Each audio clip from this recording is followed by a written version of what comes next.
So now we're going to start. Are we ready? We're going to have just, if I could have just one more second, if I could have Cheryl, you and Chris stand up real quick. It's not the fact that I live in Milpitas that makes these two persons stand out. They, in fact, are exceptional educators. What you have before you is the past state school board member, and Chris Norwood, and the current superintendent for the state, for AXA, in Cheryl. So when they say they come from an exceptional educational institution, Milpitas Unified School District, that's because they worked hard to make it that way. And I have to tell you that I'm proud to always say that that is my school district, and those two persons represent me. And those students go to San Jose State. Thank you all. Thank you very much. So now we're going to start. As much fun as this has been, we're going to get into some meaty things too now. One of the things that I hear a lot is that the numbers are down in juvenile hall, and that we're going to eliminate, or they have been eliminated, CYA. And I smile and say, we're lucky enough to have the person that's responsible for helping counties design those programs, what to do to assist those youth, not incarcerate those youth. I think that she was here once before to say, I'm getting ready to start, and she has started. So we need to report back and sort of say, how are we doing? What else? What can you tell us? And then how can we help you with what you're doing? So Judge Lucero is going to start.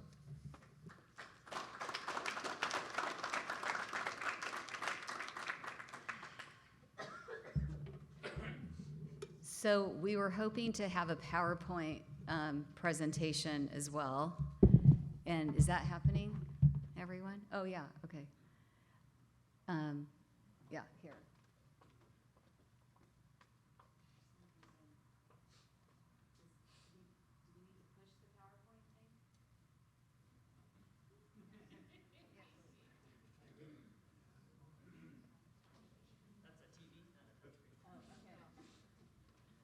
Anyway, they're going to figure this out.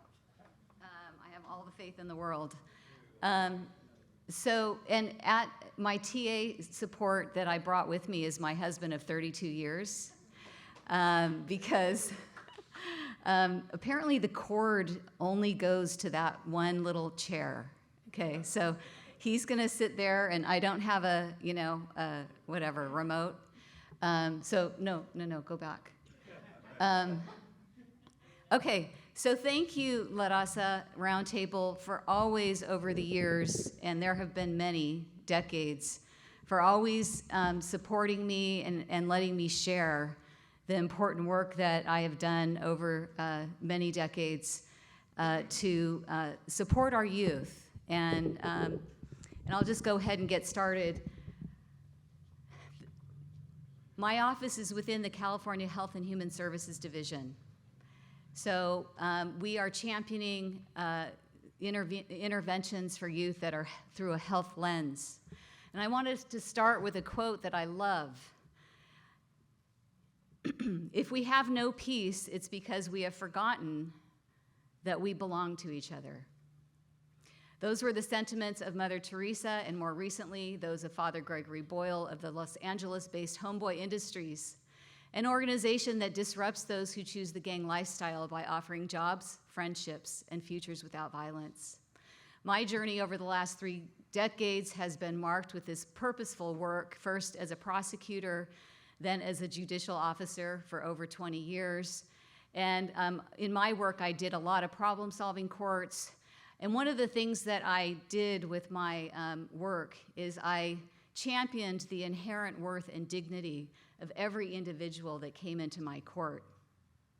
I had a front row seat to the human condition, and it was the honor of my life to be such a witness, to see every human that I met in my courtroom during their most difficult crisis in their full potential, to know that we are all connected, and to discover for them a solution that was actual justice.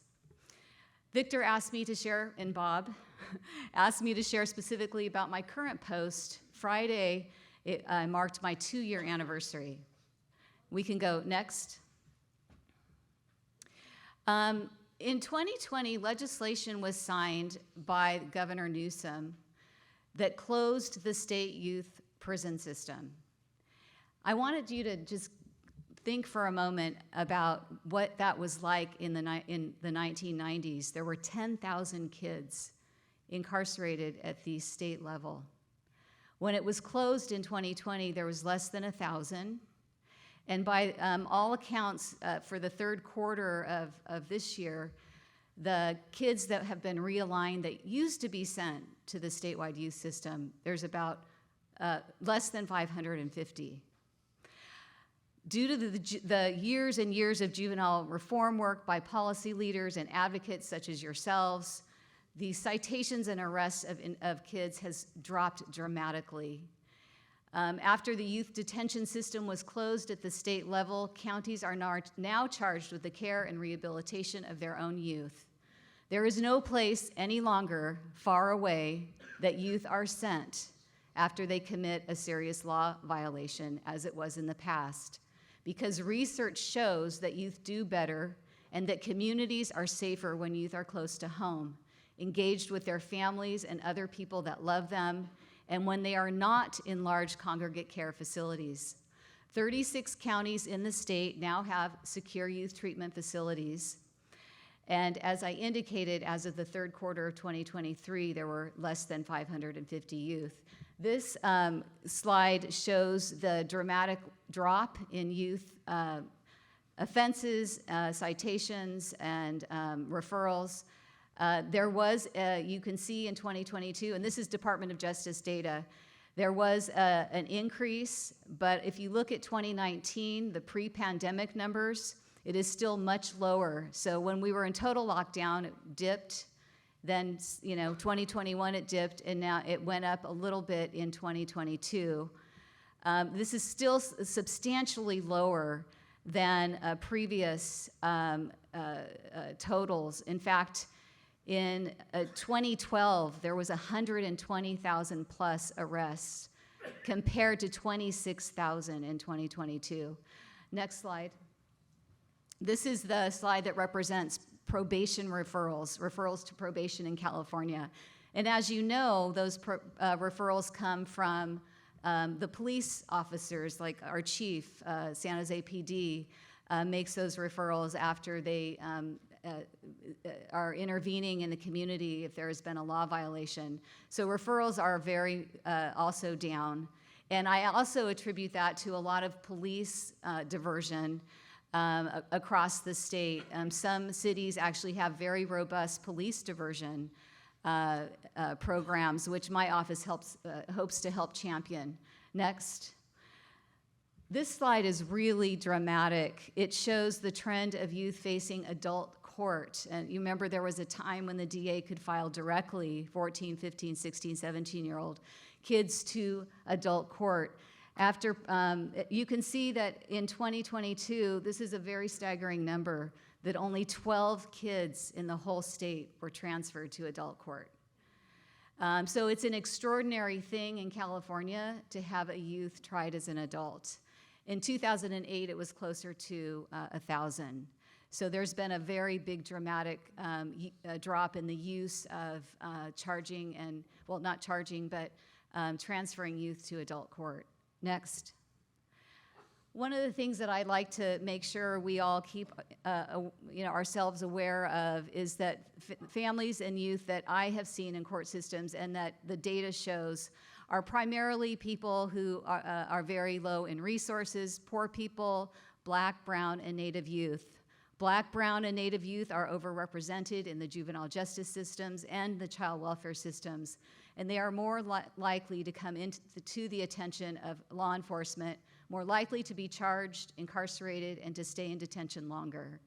Dr. Kristen Henning, who authored The Rage of Innocence, she's a Georgetown University law professor, sheds light on this by opining that adolescence is only for some youth, that perhaps Black, brown, and Native youth do not have the privilege of an adolescence. That is her opinion, but it's a book well worth reading, and it does bear out in the data. Next slide. President Biden appointed a woman by the name of Liz Ryan. She's the administrator of the National Office of Juvenile Justice and Delinquency Prevention, and she has 3 goals, and I have adopted those. The first is to treat youth as youth.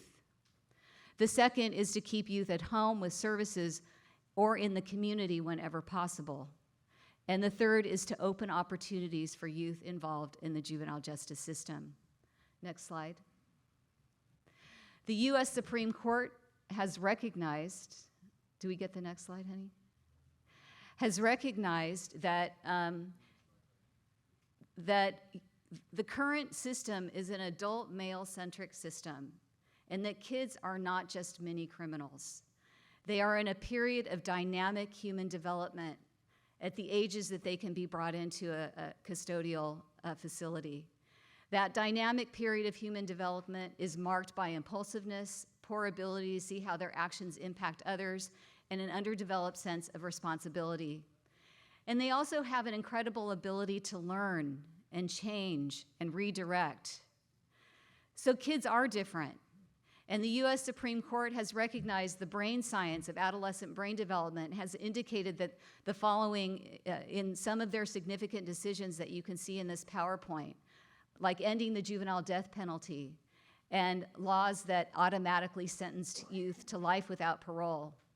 What is critical to remember is that youth who enter the juvenile justice system come with high numbers of adverse childhood experiences, or ACEs. They come from the least resourced schools and neighborhoods and are often forced to live in high crime areas. Their parents often work 2 or 3 jobs just to keep a roof over their heads. And many children and youth are left unsupervised after school and cannot afford pro-social activities like club soccer, tennis, swimming, and music lessons. Trauma combined with a lack of enriching after-school activities makes this period of adolescence an even more precarious time for youth. Next.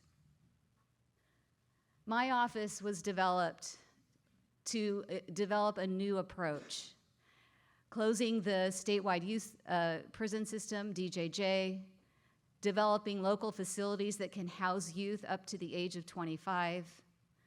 Youth who offend sexually no longer have to register.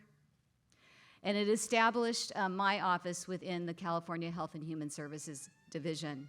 We are not in the Correctional Division. We are in the Health and Human Services Division. And our office supports positive youth development, which holds youth accountable, sees youth as a resource, not as a villain or a victim, and seeks to infuse youth with support by recognizing that they are humans who will soon be adults, who can contribute to our communities. Positive youth justice encourages all youth to dream and to plan about how it is they will serve the universe, and to assist them to do that, rather than punish, stigmatize, and hold the belief that redemption will never come. Next. The vision and mission of my office is here to envision a healthy California where all youth are able to be responsible, thriving, engaged members of our communities while promoting that trauma-responsive, culturally informed, youth, gender-honoring youth involved, for all youth involved in the juvenile system, and support them in their successful transition to adulthood. My office is budgeted for 30 positions. I'm 80% full. When I was here last, I was the second person hired. We have a communications team and contractors and consultants. We have 4 divisions, a data and research division, a systems change and equity division, a health policy division, and an ombuds division. Next. Our ombuds division implements the Youth Bill of Rights for incarcerated youth that you see here and investigates complaints. The complaints made by youth, their families, communities, even staff. Next. We have some key collaboratives. I'm doing a lot with an amazing vision that my boss has, Secretary Galley, an amazing vision that the state has. We have a Youth Justice Committee that is part of the Child Welfare Council, which is a statewide council that helps youth-serving organizations throughout the state serve all youth. My goal is to put our juvenile justice youth in the child-serving agenda in any way I can with the Health and Human Services agencies. We have a lot of different, we have the Department of Social Services, the Department of Rehabilitation, the Department of Developmental Services. The three priorities that our Youth Justice Committee has is to make sure that there's quality education for youth who are incarcerated and for youth who are on probation, to help build a less restrictive program continuum, and to do capacity building for CBOs. As you can see here, we have a variety of initiatives. One I want to highlight is education and literacy in particular because they're protective factors. Educational health is as important as mental health and physical health. Social health is educational health for a young person. First and foremost, we should view them all as students. They committed the offense when they were 14, 15, 16, or 17. So they are students. How can we help kids who have historically been pushed out of schools, alienated from sports, programs, student government, drama classes, see themselves as students and college material? Be that a college student who wants to seek a PhD or a vocational certificate. How can we give them, our youth, who are involved in the juvenile justice system, a lifelong love of learning, which ignites the mind and the imagination and helps us to believe that all things are possible? We recommend that youth live in the most restrictive setting for the least amount of time and have youth step back into the communities when it is safe for them with a high-touch model that involves making sure that they are able to support themselves, attend college, work, and live successful lives once they reach the age of 18 and beyond. I mean, we're all supporting our adult children, let's be honest. Next. I did want to highlight that I've taken the initiative that I started here to end the incarceration of girls and gender-expansive youth statewide. I have some allies here in the audience that helped me do that work. Karina Herrera helped me do that work while I was here. I have to let you know that on my last day of the bench here in Santa Clara County, which was January 14th, 2022, I had 0 girls incarcerated here in Santa Clara County. Now, thank you. Now, I know we do have a few girls incarcerated here now who fell into a category of needing that that intensive secure youth treatment intervention, but my understanding is that juvenile hall tends to still run very low numbers, if not 0. I've taken this initiative across the state. We are in LA now, Sacramento, Imperial, and San Diego. Girls and gender-expansive youth are often incarcerated for misdemeanors and status offenses. In 2022, it was over 50%. We want to end the use of juvenile detention for youth who are not a risk to public safety. Locking up girls is an old narrative that started hundreds of years ago. Girls are often locked up to keep them safe. But we have more tools, research, data, science, creativity, and the knowledge of the devastating harm that it causes girls and gender-expansive youth to allow this default position to remain. The sexual assault to prison pipeline is real for girls and gender-expansive youth. So how can we move as a society to help all youth be their best selves, the self that they came here to be, the self underneath, the shame, the guilt, the desperation? How can we embrace them and let them be welcomed back into our communities? I need all of you for that. My work, I gave you a good overview of the work. I could talk for hours about this, but I did want to leave you with another quote by Father Gregory Boyle, and then I'll take some questions. And he says in his book, Tattoos on the Heart, he says, "What is the delivery system for resilience? In part, it's the loving, caring adult who pays attention. It's the community of unconditional love, representing the no matter whatness of all that is good. And sometimes resilience arrives in the moment you discover your own unshakable goodness." He then quotes poet Galway Kinnell, who writes, "Sometimes it's necessary to reteach a thing its loveliness. And when that happens, we begin to foster a tenderness for our own human predicament. A spacious and undefended heart finds room for everything that you are and carves out space for everyone else." So, let us belong to each other once again. There is no them and us. There's only us. Thank you.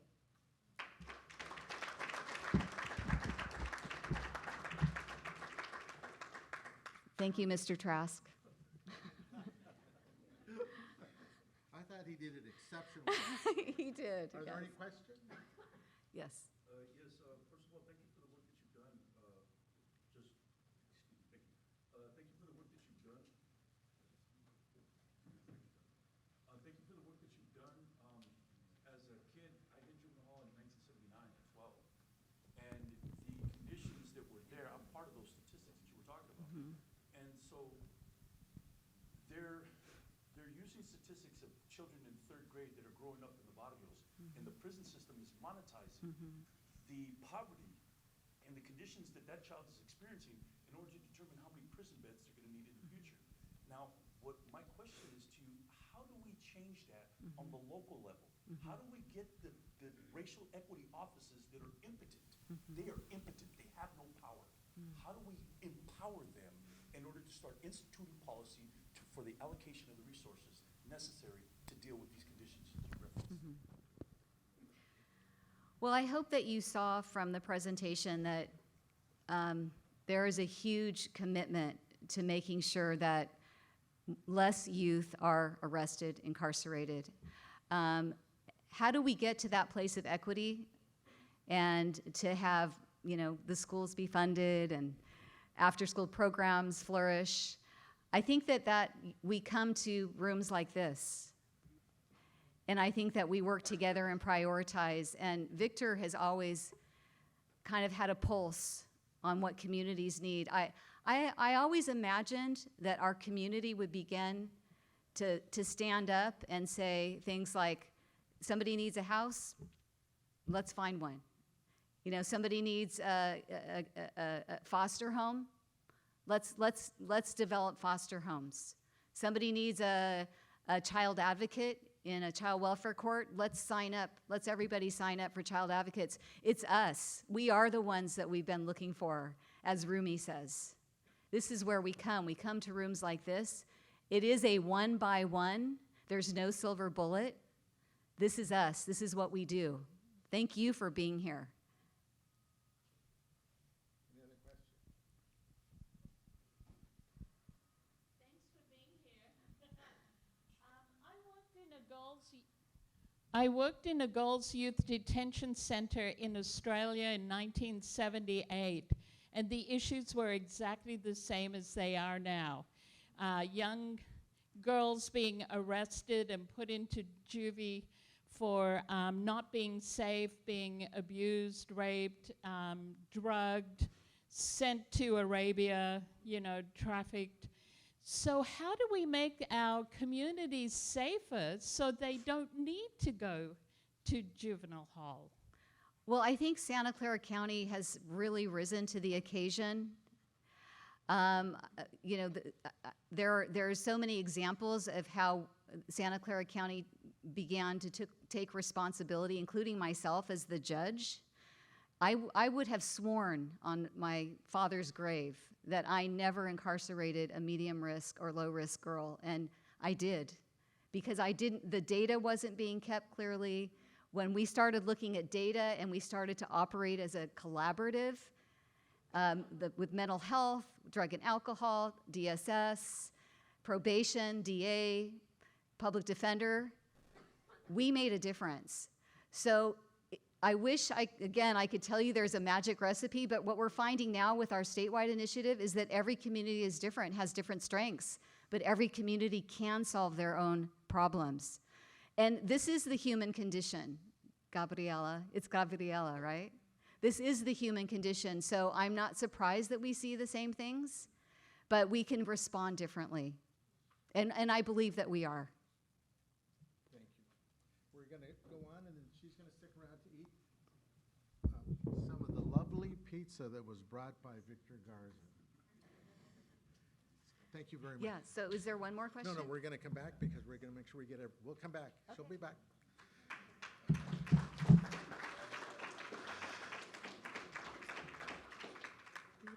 The very last part, we can do it. We have to do it. We have been doing it. We're going to have two persons come up real quick to talk about, because they started here with us. They've grown with us. But I want to point out an office that I still have not gotten here to speak. And it's not them, it's me. But if you go out and talk to community members that get caught up in the judicial system, they are brought up a lot about how much they benefit from the advice and they help them with redirecting them. And so from the Public Defender's Office, I mean, if you could stand up. We forget them, I think, a lot because they interact with all of those persons, those youth, and we need to make sure that we say thank you. Because I've been to some other public defender's offices, and that is not the case. Good. Two persons that have been through here. And Madam President, this is really, I'm trying to introduce this part of the community to you. That's why these persons are all here. It isn't the fact that I know how to tie my own bow tie or put on a double-breasted jacket. That isn't the reason. It's so that you know who we are. I have real trouble calling Judge Esther Mika at all anymore. When you become a judge, you're up here no matter what. And so I remember days that we would sit there over issues in this community, be there with cities, with the county, with individuals that we had to help. And whenever we called on the judge, he would come. He would help us see what we could do to be beneficial both to all the parties. Now that he's a judge, they said, "Do you think he could come and speak?" And we said, well, Friday maybe he's out playing golf. And then we said, nah, being a Latino judge, he's working Fridays, Saturdays, and Sundays. But he actually is one of us. His father, I asked him to introduce him once, and after about the third sentence, you couldn't understand him. So, Judge Esmer, if you could come up and just talk about your time now, short time on the bench, but we are proud of you.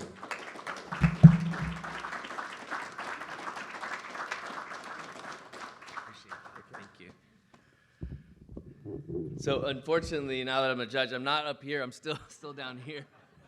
Didn't get that promotion.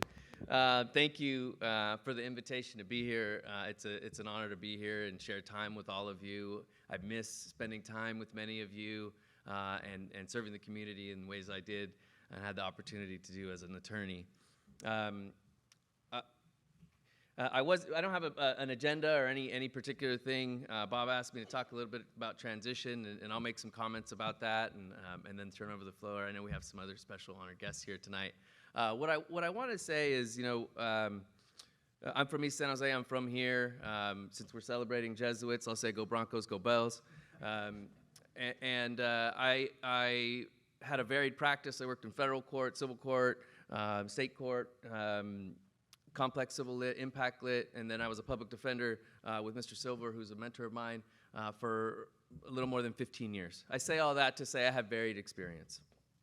And towards the end of my time as a public defender, the reason I started to look to other opportunities was to seek ways that I could serve a broader swath of the community and to help more people and to help them in different ways.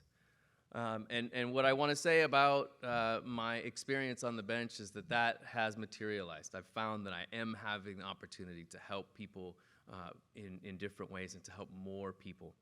And what I want to emphasize is the way in which I see myself having an impact. And that is in the area of process. When we talk about the judiciary and we talk about, especially in crim, we think about sentencing, we think about results, think about the worst things that happen. Similarly, in civil, we think about, the numbers. Today, Trump received a very unfavorable decision, and we think about, well, how much money is he going to have to pay? It's $83.3 million, in case everybody was wondering. But what is extremely important, what is lost, I think, to a lot of the community that doesn't go to court, is that all of this happens in a courtroom. The law comes alive in a courtroom. And when we talk about due process, it happens in a courtroom. And there is so much of the experience of persons who are going to court that is meaningful about the process and what's happening in that room. And that's where I have a special opportunity to impact folks, because I'm bound by the law. The result is frequently defined by the law. But what I find is when folks come in, not a lot of them have an expectation that I'm going to listen to them. Not a lot of them have a confidence that they can communicate with me. Not a lot of them have a confidence that they'll get a fair shot. And when I see that, I tell them, I talk to them about that. You know, folks, I'm in the family division, and a lot of people, 30-40% of the litigants don't have attorneys. So they come in, they sit down, and they want to tell me what's going on in their family with their ex-wife or their children or whatever, and they're struggling. They're stammering or they're struggling. They don't know what to say. And frequently they'll give up. They'll sigh and say, I don't have the words to talk about this to you. And I'll ask them to take a deep breath. You know, yeah, take a deep breath, calm, just relax. And then I will look them in the eye and I will tell them, you and I are the same. Just talk to me. Tell me in your own words. I'm here to listen to you. That's what people need when they engage in the process or the processes in any courtroom in this county, in this state, in the United States. They need to have confidence that they can come to a courtroom, they can be looked in the eye, they can be acknowledged, and they can be heard. And that's why I feel so lucky to do the work that I do now. And that's what I want you to know, that I have certainly an oath to the Constitution and to the law, but I have an additional pledge to the community to treat folks with dignity, to treat them equally with respect, and to give them a sense of pride in our process. So when they come to court and they walk out with what they would perceive as a loss, what the scoreboard shows as a loss, they can say, well, that's okay, because I got to say my piece, and I know I was heard, and the judge explained to me why the result had to be what it had to be. And they walk out with a sense of pride, hopefully, in the judiciary. And I'll tell you, there's a lot of talk about the decline in the confidence of the judiciary and the distrust, et cetera, et cetera. But I don't see that. I'll tell you, I'm honestly in awe of the public trust of the judiciary. I'm in the family division, and so I work with folks in the community about the things that are most intimate to them: their children, their relationships, and their money. And they pay people to advocate for them. They wait for months or weeks to get into the courtroom. They come in, they make their arguments, and they may not get what they want. I may rule against them, but again, I do so as respectfully and with as much detail as I can. And I'm in awe. They look back at me, and they thank me for listening, and sometimes they smile, and they walk out, and they accept the decision. And that, to me, shows that the relationship between the judiciary and the community is intact. And I hope to influence other judicial officers and future judges to treat the community in the same way. And again, I feel very, very blessed and lucky to have the opportunity to do this. I would have never reached this opportunity without the support of organizations like this and people like Bob and Victor. Obviously, my father is in the room. Damon is my mentor. The reason I'm here and the lessons that I've learned, the journey that I've been on, has been with the people in this room, and I'm grateful for that. And so I hope that what I'm saying is a reflection of the things that you've taught me, and that I can live up to the expectations you have, and that I can look back and say that I made a positive impact on the judiciary and treated people well and inspired others to pursue law and to pursue opportunities to serve in a judicial capacity as well. So thank you so much. I'm loving the job. To answer your question, the transition has been great. And I look forward to coming back. Of course, I'll come anytime and go anywhere for the community. So thank you, everyone. Appreciate you having me here.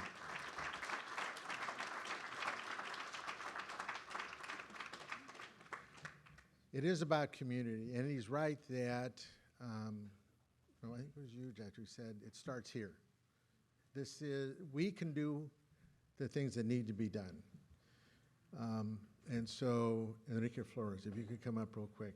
Here's a gentleman that we have seen for years coming here, had a desire to start something new, and on his own, got community members involved, and there's a grand opening in April because of his hard work. So if you don't want to talk about it, I appreciate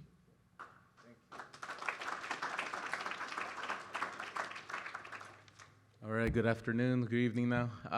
So I put some of these on your chair. Take a look when you get some time. It was inspired by my son who was diagnosed with autism. He's 2.5 now. And I was fortunate enough to be able to pay for, activities for him to socialize more. He's working on his speech now, but there's some challenges there. But what I noticed is that there wasn't a lot of raza at these places.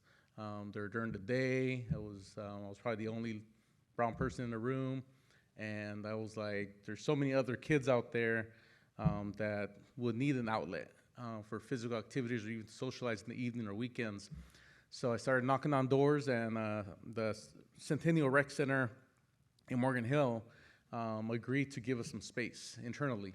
But that was the starting point, So then the grassroots effort was, me making a bunch of copies, and I don't have social media, so just kind of door to door, seeing if I can fundraise. And here at Raza Roundtable, a lot of folks, Bob and Victor helped out, and we fundraised enough so far for the mats, right? So I was like, all right, that's good enough to kind of let's pick a day, kind of a launch date. So we picked April 20th. Now the next push is for the equipment, right? The sensory toys, all that stuff. So, and then we can start, and we're gonna start promoting to families now. So we're kind of, now that we have an actual date, right? It kind of pushes us to, I was like, I gotta come, I gotta make some more copies and do my spiel as well. So if you feel inclined, feel free. This is for, the more I talk about it, there's more families that say, like you, I can't take my child to just a regular park because there's so many hazards, there's so many, they're running through the street, so they have to be an indoor space, And luckily this year we don't have 26 storms, but last year there was, right? So for kids that need that space or et cetera, so they need an indoor space, controlled sensory, environment as well. So thank you so much.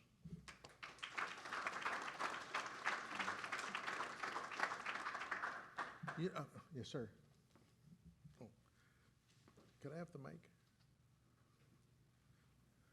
Thank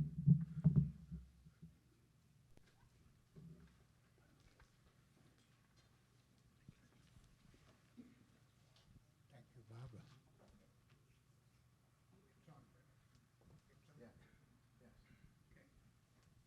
First and foremost, before we leave the topic of the judicial system and our young people, I want you to know that actually Judge Mika Estremera was a member of the executive committee of La Raza Roundtable. But when he got appointed to be a judge, he had to resign because of potential conflict of interest. And that's the right way to do it. You don't want to get in trouble and they say, I'm sorry. If we can see it ahead of time, why don't we do it? Thank you, Judge. Thank you so much for being here. It's truly an honor for us to have you here. Judge Lucero, those of you who don't really know her, used to hold court here in this room.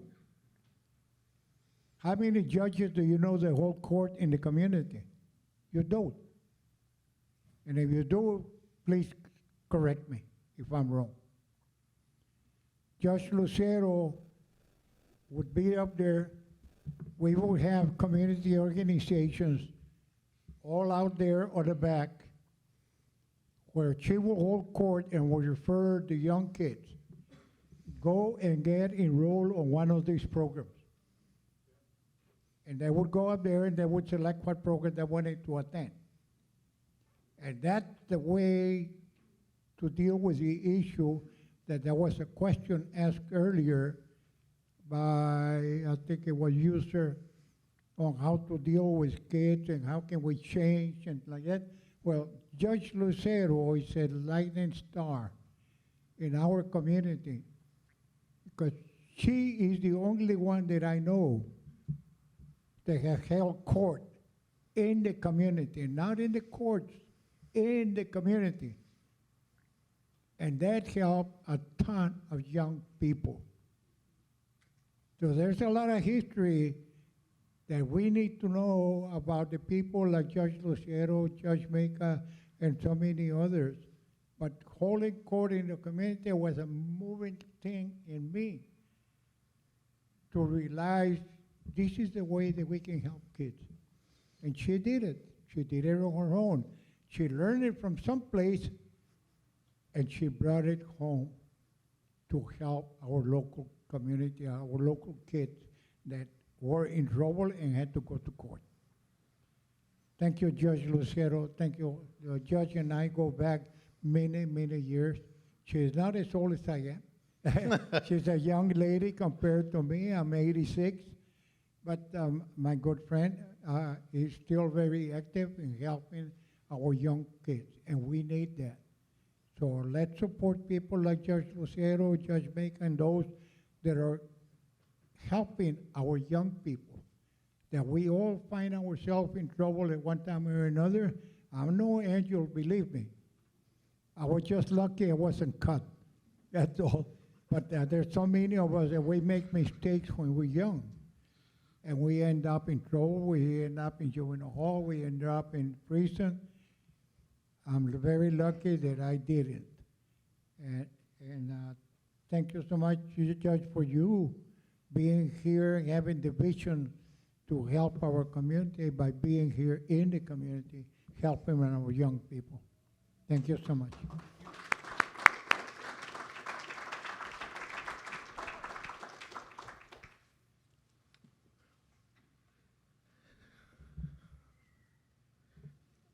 Gabby, if you could stand up. Jamal. So you thought, if you could stand up, please.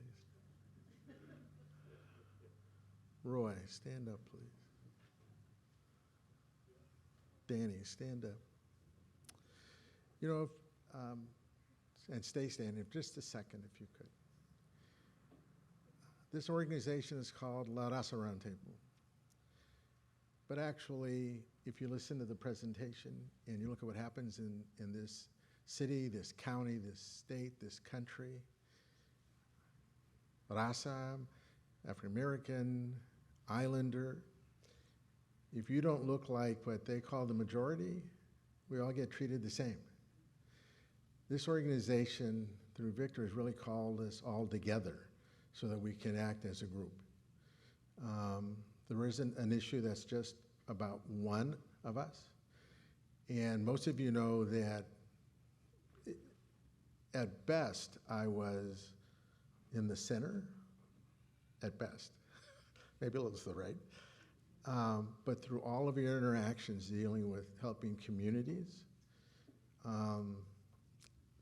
just with you specifically in the NAACP when I needed help, you were there. But all of you were able to help this organization continue to grow, to understand that it's not enough that just we try to do better for ourselves. We need to do better for all of us. And so we want to be the lead when it makes sense, but we are really good allies. So I called Jamal up really because I want him to introduce the new president, but I want you to know the community you're coming into is very proud, hardworking, caring. I bring up Milpitas a lot One, because I live there still. But more importantly, I was able to see what persons there would do when they're not San Jose, you know, when they are still part of, as I consider them, the east side, because they're still in the foothills. And as I pointed out, having the state school board member and the state superintendent tells me that it's recognized up and down the state that work is being done in this county. But I look at those persons standing up, and believe me, I've seen them smile, but I've seen them fight for things. And they've been the one either at the podium or standing right behind the person that is. So they are the strongest allies. And they help move me now, not all the way to the left, but off center, you know. And for me, that's a lot. So I just wanted to thank all of you for coming and to know that they are all here to help San Jose State continue to grow and help persons of color that are coming to that school, with the outcome being that they graduate. So Jamal, if you want to come and introduce.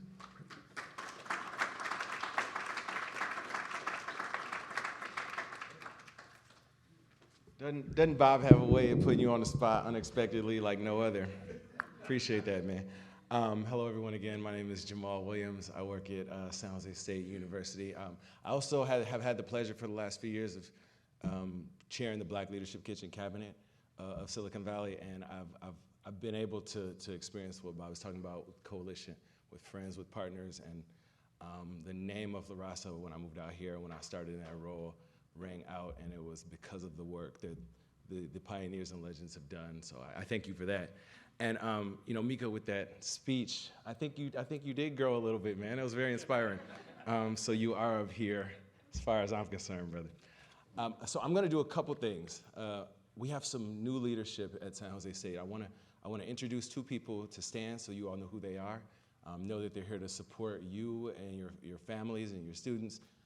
And in your roles, and then I will introduce the president so she can come up and give remarks.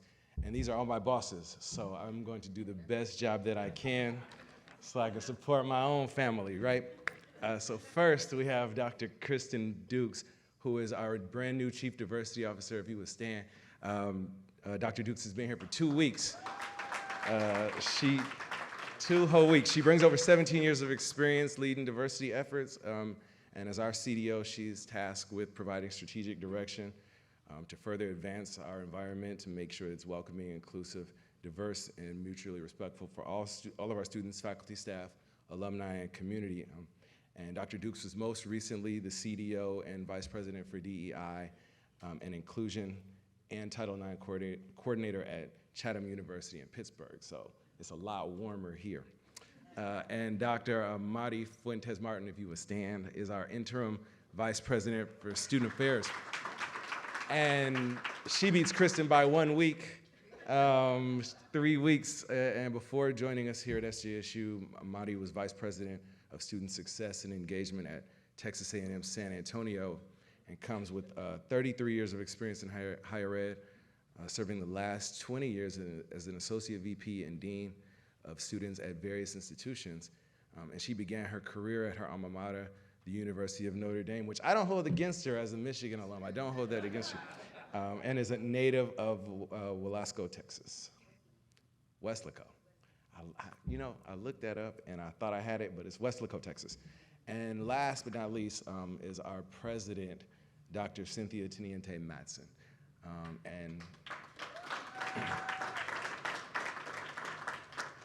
She is the 31st president of San Jose State University and our university's very proud first Latina president. She's a champion of student success, diversity, equity, and inclusion, and civic engagement, as well as experiential learning. Her career in education has spanned over 30 years, and her most recent appointment, this appointment is in a return to the CSU system. She served as vice president for administration and chief financial officer at Fresno State from 2004 to 2015. And prior to her appointment at SJSU in January of 23, President Teniente-Matson led Texas A&M University San Antonio from 2015 to 2023, as the second president in the university's history. So I have had the pleasure of working with her for the last year, and I trust her leadership and guidance, and can genuinely feel how much she cares about our community. We recently had the MLK luncheon that the African American Community Service Agency has every year, and this was the first year it was hosted at San Jose State. And I was with her when we went to the agency. She came to the luncheon, it was her first day last year, and one of the things she said was, I want to host them at San Jose State, and what she says comes true, and she is really invested in this community, and I'm excited to have her as our new president.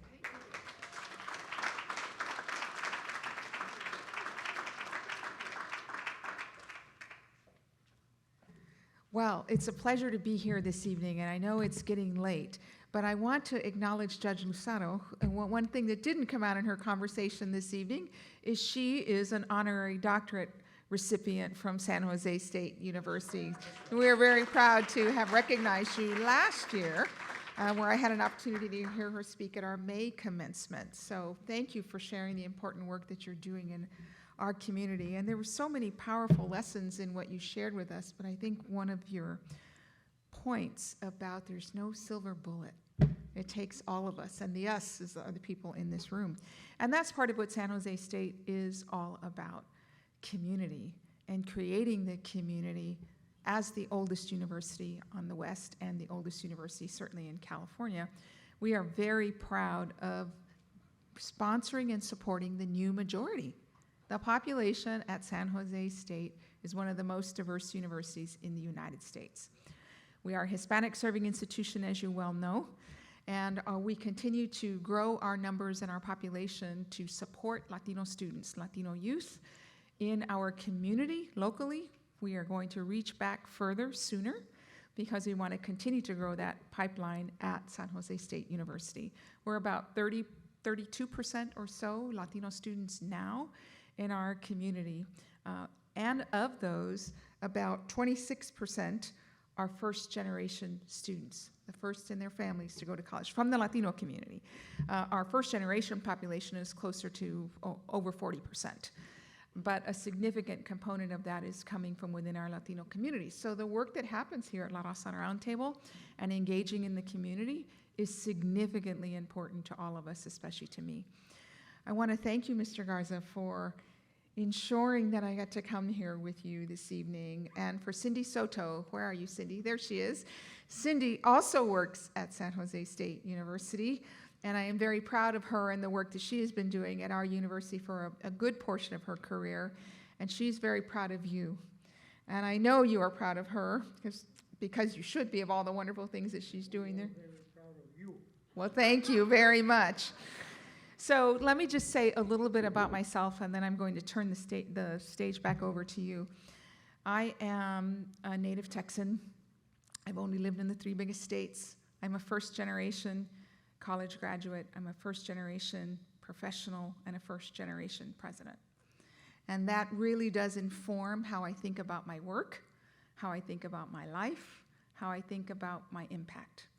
My grandparents migrated from Mexico into the United States and landed in South Texas. Both of my parents, my mom and dad, were born in San Antonio, Texas, in Bexar County. Neither one of them had an opportunity to go to college.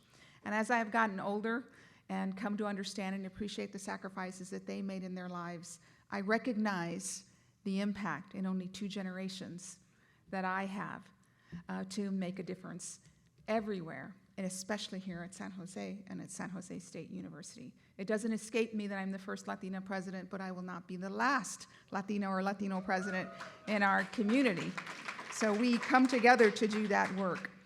I think you know we're doing a lot in our community, and I want to share some of the work that I don't know if you're aware that we're doing, Judge Lucero, on Project Rebound. This year, for the first year, we have a grant. Mari's area is overseeing this actually Mari's area and academic affairs, to create a chapter for college students who may have been incarcerated or had an encounter with the law, to have an experience at our university campus that will ensure they can graduate.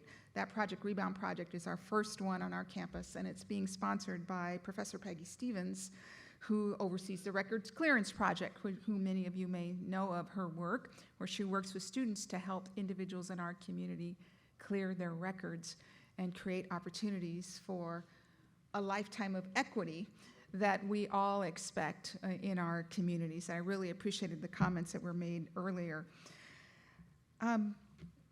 Bob, I know you have a lot to discuss. We've been sitting for a long time, so I will take any questions if you have any for me or anything else that you'd like me to address, but I want to tell you how much I appreciate being here and to be here with you tonight to hear you say you were at the first Chicano graduation in 1969. Viva! Yes. Thank you. Thank you. So we are going to invite her back. This was her introduction to the group. Thank you. And I started getting interested and took my phone and started taking notes. And I said, why is she stopping? You Because know? it's.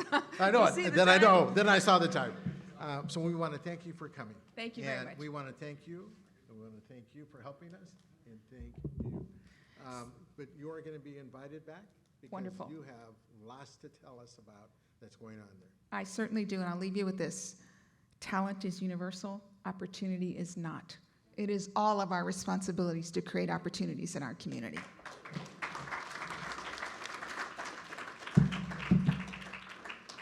So I know there was one question right there for you, Judge Lucero. I said I'd circle back. Yes, Lucero, thanks for the work you are doing. So what I remember from the youth, I came from Mexico when I was 20. I'm here in San Jose for 44 years. But when I started hearing about youth, it was from Victor, back in the days. Now the work, I'm very happy to see you, and I want to give you this. My daughter is working in San Francisco with this organization that you may know, and it's exactly what you were saying. Beyond repair, about over 100 years punishing Latino youth. And the work that you still are doing here in Santa Clara County, I hope we can be like a picture for all the United States. Thank you. You know, what I'd like to do is, because I am keeping an eye on the time, Victor. See, all of you think that it's about this event. It is not. I am graded solely on how close I am to 7 o'clock ending these meetings. I get a call at 7:11. Bob, what do you think? And I really know what he's asking is, how close did you get to 7 o'clock? But I appreciate those phone calls.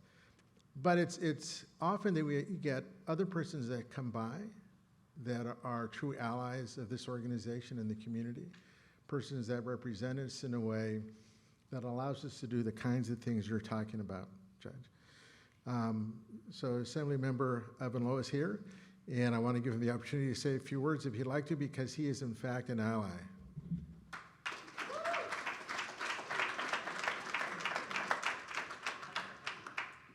Well, thank you, Bob, and hi, Victor. We are over time, so I want to be very brief, but it actually is quite the homecoming. I was here close to 20 years ago when I was a legislative staffer for then Senator Elaine Alquist back in 2004. And now you are wise and young at heart. And I also worked as a staff member for then Paul Fong as well, and am a product of the Norman Mineta and Mike Honda legacy. And this area of service about allyship is so critically important. When we talk about our public institutions, as a graduate, proud graduate of San Jose State and San Jose Unified School District, born and raised here in San Jose, and the equity lens that is so important, because the fact of the matter is voters do not necessarily address, acknowledge, and reflect these principles and values. I'm passionate about elections, and you look at the voter turnout, it is not reflective of individuals in this room, and it's important that we get out. Now just pause for one moment and just imagine President Donald Trump, an individual who has 91 felonies, indicted multiple times in 4 different jurisdictions, impeached twice, and said he was going to be a dictator on the very first day. And he is going to be the Republican nominee. And this is not about partisanship. This is about facts and helping to ensure that all the things we cared about and fight for, all out the window unless we organize and engage. And that is what this conversation, that's what this environment is about, helping to understand that we are stronger together, that all of us help to ensure that we see the accountability that we deserve. And also, we don't forget of individuals who fall through the cracks. Of course, when I looked at some of the slides about the disparities, there was a chart that showed, for example, Latinos, white, and black. We know that within the AAPI community, disaggregated data is important. And those that might identify as Laotian, Vietnamese, Hmong, Cambodian also fall through the cracks. And that's why this solidarity is important, that this work is not just a black, white, Latino issue, it is also about AAPIs, LGBT, and everyone in between. And that's what we need to be able to do. So if you don't remember anything I said, which is very likely, I hope you'll remember to register to vote. Voting begins in less than 2 weeks. Find 5 people to also register to vote so that we can make sure that our values are reflected all throughout government as well too. So let this be a continued conversation about civics, about being active citizens. And finally, the Supreme Court is rolling back protections for so many of us. Roe v. Wade was overturned of rights that were afforded for over 50 years for women. In that decision, Justice Thomas cited 2 court cases, Loving, which is interracial marriage, and Obergefell, which is same-sex.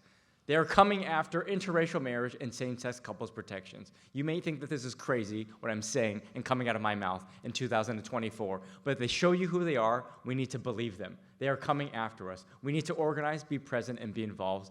I look forward to helping do this together. Thank you so very much.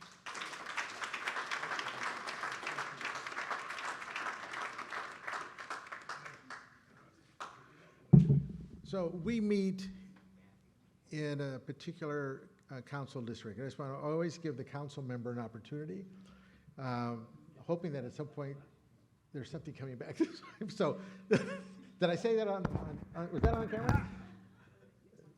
Council member, would you like to say something? Yes. Thank you. I tell you, I've been to a lot of different groups and meetings. The Raza Roundtable has really welcomed me into the community and make me feel like part of the community and part of the family. And I'm just grateful for the fact that I'm able to serve all of us. And I want to continue to be that bridge that tie our Hispanic community and our Asian community so that way we can run the city where it should be. And I just want to keep it short. Thank you, Judge, for taking care of our youth. And I just want to say this.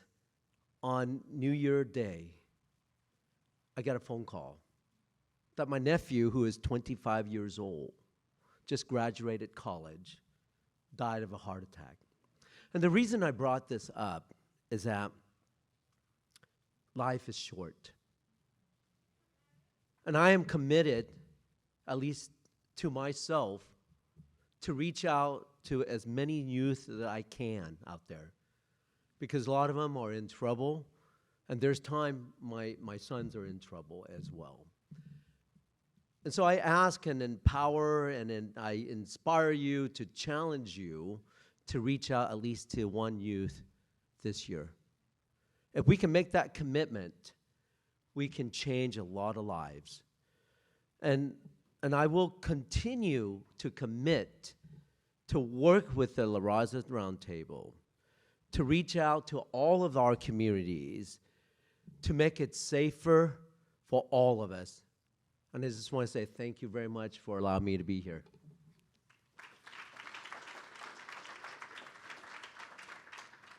So I actually have someplace else to go. I just had my 8th grandchild. And so my son called, "Dad, where are you at?" I said, "Don't worry, I'll be right there." When I say that, he's in Riverside. So right there is, I will make it. But I kept thinking 8. It hit me. When I used to say 6 and 7, 8 just sounds like a lot. So I have to talk to my kids because they think I'm done being a grandpa. I think it's time that they stop. That's all I want to say. With that, I want to thank you all for coming very much.